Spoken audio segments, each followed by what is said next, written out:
નમસ્કાર દોસ્તો, હવામાન વિભાગે મોટી આગાહી છે તે મિત્રો જાહેર કરવામાં આવી છે। મિત્રો ચોમાસું બેસતા પહેલા ગુજરાત ઉપર મિત્રો મોટી આફત આવવાના એધાણ છે તે મિત્રો કરવામાં આવ્યા છે। ગુજરાતને મિત્રો પલભરમાં ઉડાડી શકે તેવી મિત્રો આંધી અને વંટોળ સાથે મિત્રો આગાહી છે તે કરવામાં આવી છે।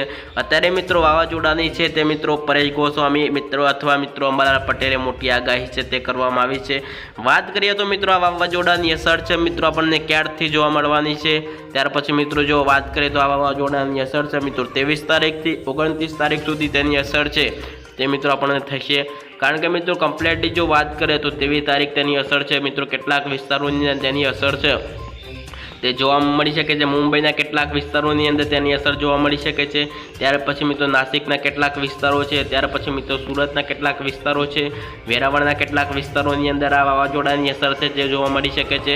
ત્યાર પછી મિત્રો જામનગર, ત્યાર પછી મિત્રો દરિયા કિનારે જેટલા પણ વિસ્તારો છે ત્યાં વાવાઝોડાની અસર છે મિત્રો 23 તારીખથી લઈ 29 તારીખ સુધી તેની અસર છે તે સમગ્ર ગુજરાતની અંદર છે તે જોવા મળી શકે છે। સાથે સાથે એ પણ મિત્રો વાત કરીશું કે આ વાવાઝોડો છે તે મિત્રો અચાનક પલટો પણ કરી શકે છે।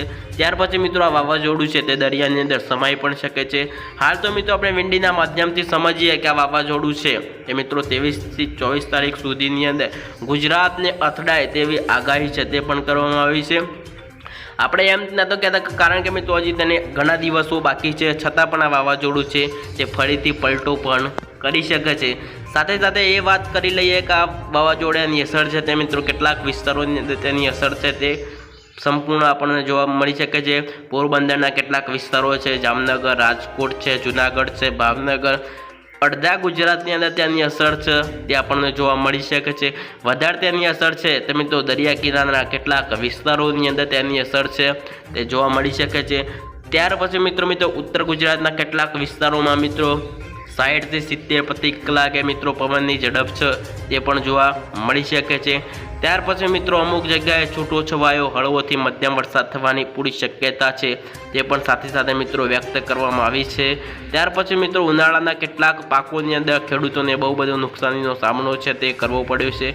ત્યાર પછી મિત્રો દરિયા કિનારે કેટલાક મિત્રો માછીમારો છે તેમને દરિયો ખેડવાની સૂચના પણ ન આપી દીધી છે, કારણ કે મિત્રો અત્યારે દરિયા કિનારે કોઈ પણ તેને રહેવાની ઉપલબ્ધ ના રહેવું તેવી સૂચના છે તે આપવામાં આવી છે અને માછીમારોને દરિયો ખેડવાની ના પણ કરવામાં આવી છે। સરકારે મિત્રો ઘણી જગ્યાએ તેને એલર્ટ છે તે પણ મિત્રો જાહેર કરવામાં આવ્યું છે।